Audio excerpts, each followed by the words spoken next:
and I said that we want to book them here, and apparently, do you know that they're anarchists? Really? I don't even know what the hell that meant. What does that mean? Yeah. I don't know. It's people who apparently don't like the rules or something. You know, are you sure you want to book them? They're anarchists. I'm like, well, I think I do. I'm not really sure, but I enjoy the song. I don't know about the anarchy thing. Wow. Leeds, England. Their album is entitled Tub Thumper, and tonight they're making their network television debut. Here they are, Chumbawamba. And tonight they're making their network television debut. Here they are. The gang that know better than the anarchist band Chumbawamba. Now, our Chumbawamba comedy like that. Well, they're called, the way for me to say this, huh? Chumbawamba. Chumbawamba, Chumbawamba. Now I can't stop saying it. They're not down to take out again. They're never keeping that. The first up is Chumbawamba, a self-described anarchist collective from England. He's gotten a surprise smash hit by singing about whiskey drinks and vodka drinks. I can't stop saying it.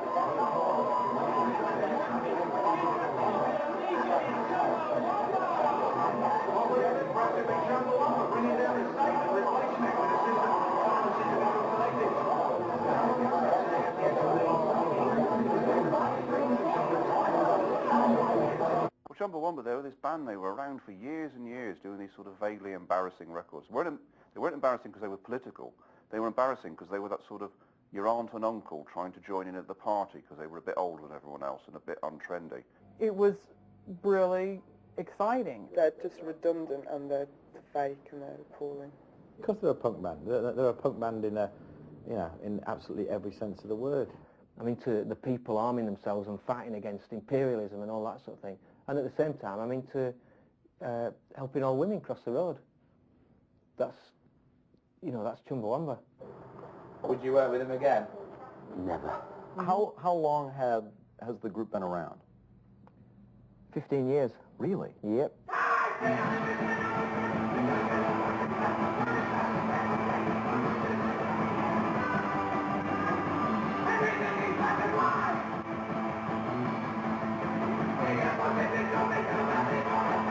There's not been an overnight success for this band.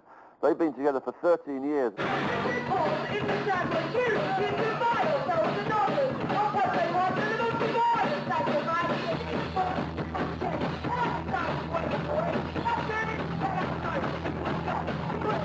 Because you have been around for 12 years. Yeah.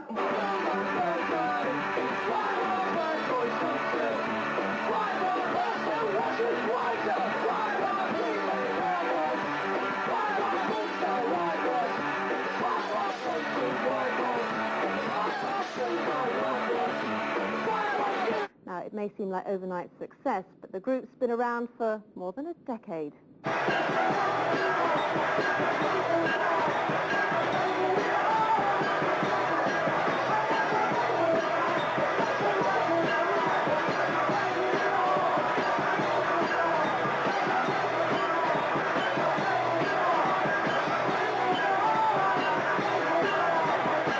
No, it was me, Dambert, Midge, and sort of Dunst, then sort of Lou and Alice, and then Harry came along a bit later. Definitely punk rock, as in the Sex Pistols and the Clash. I'd been into some like sort of weird stuff before that. Basically like Bonzo Dog Band and Frank Zappa, and sort of theatrical type things.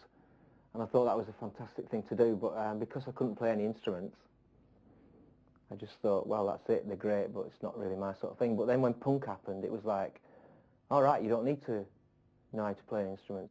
And I was running trying to get off the ground a musicians cooperative for North East Lancs and trying to liberate an arts centre. Some of us went to this musicians collective meeting,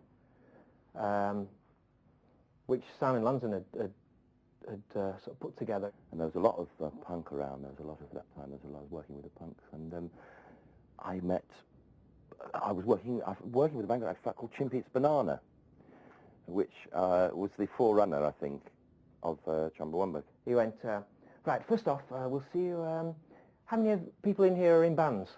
And for a laugh, we sort of went, we're a band, which we obviously weren't. We were just like a bunch of people, a bunch of punks. And he said, I'm going to pass this piece of paper around and put your name of your band on and the band members. So he passed this piece of paper around and it got to us and we were like, quick, put something. So we wrote Chin Peaks Banana, and we put our names down. And about a week later, he rang us up. He said, I've got you a gig, man. It's in 2 weeks. And obviously none of us, we couldn't play any instruments, so we thought, right, we're like, Dambert, you be singer. I'll play drums, you play guitar. We'll borrow some stuff, and that's how it started. Because with punk you could do that, whereas before that it wasn't, you had to practice, you had to want to be in a band and all that. So punk was the thing that made me think, yep, I can do this.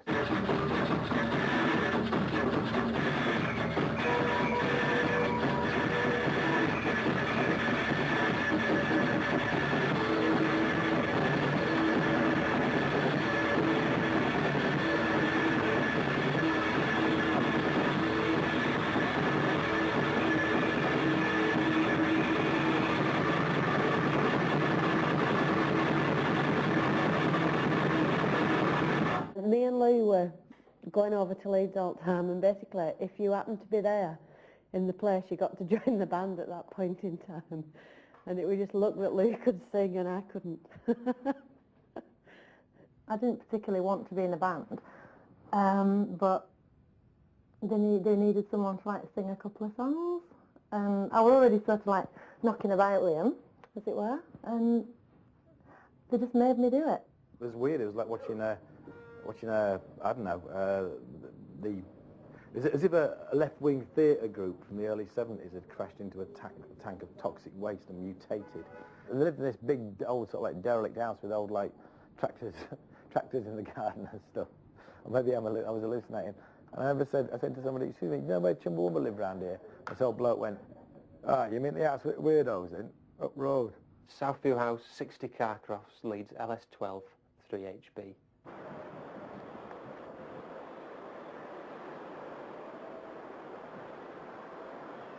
This is where we all lived. There was a squat in Armley which we squatted and taken over and rescued from being a derelict house. Maybe living with, with each other in that fashion, communally, sort of prepared us for what we were letting ourselves in for. To be honest, I mean, I know it looks an absolute wreck, but you should have seen it when we moved in. It was absolutely trashed. So we'd spent quite a bit of time and money doing it up. We were living together because we were friends, and we happened to think it was a good idea to be in a band as well. I mean, you do really get to know people living with them and sharing money or whatever. We had a pot, actually, in that room. Everybody was signing on, so you just put your gyro money into the pot.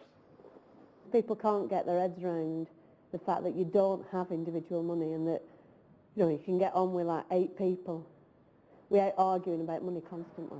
Out of that pot came all money for living, for everything that we did.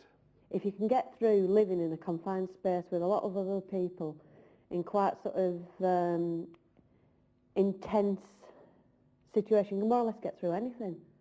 When I first went round Chumbawamba's house to interview him, it was really funny because I brought fish and chips with me, and they wouldn't let me in the house till I finished the fish.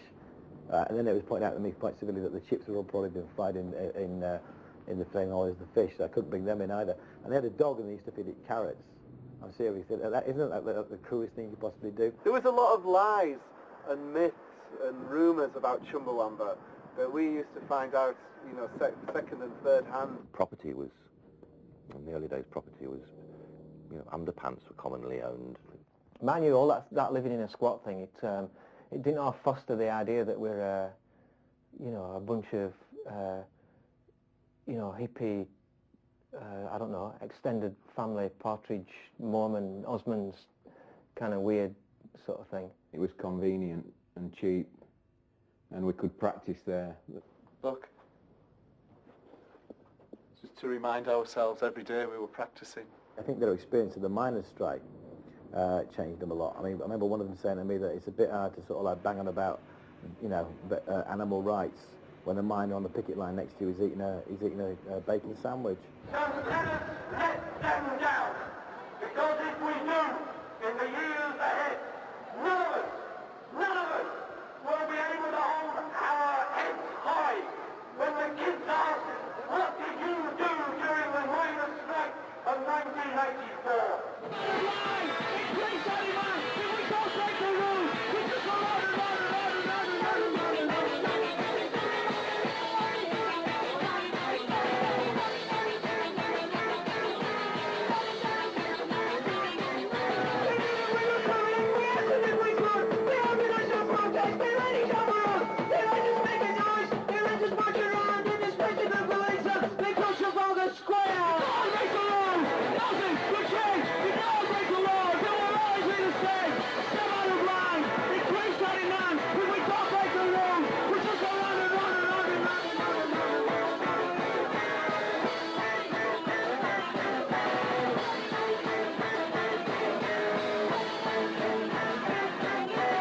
a Thatcher thing, and it was in the sense that that Thatcher's attack on social conditions, whether it was like work or arts or whatever, was so obvious and so in your face that it meant even the most ignorant of people had to wake up and think, it's me, I'm getting attacked.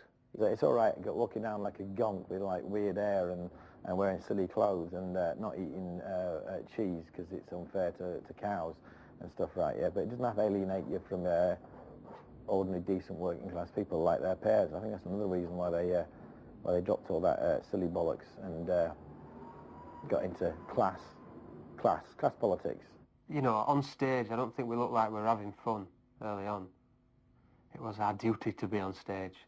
For a few years, we were just totally underground. That idea of cheap gigs and, you know, doing your own leaflets and the anti-war stuff, having banners and singing songs about shitting in the mouth of the state or whatever, you know. I sort of stumbled across political culture and liked it. Anastasia, what do you make of it? I think everything that Chris Patton said were absolutely great, except he didn't believe a word of it. You know, don't look at what he says, look at what he does, and when his government were in power, whenever he got an awkward customer, he locked them up. I went on a CND march way before Chumbawamba, but not because I knew anything about CND, but because I went to a party in Liverpool, and the people I were with said, we're going to hitch to London for a demonstration tomorrow, and because I was drunk, I went. So we wandered around shouting, no more Hiroshimas, no more Nagasaki, and I was like, what's Nagasaki? They were quite, in living, they were very radical in terms of what they ate and how they, what they did, their political activity. They were very, very active and very, very militant. There were actually a point, weren't there, where on demonstrations you'd failed if you didn't get arrested. It took me quite a while to realise that it weren't cool to get caught. I always loved that idea of wandering off, you know, they've got me! It was like, hang on, it's not so cool, you've got to go to court. And after all this screaming, too much screaming and not enough action!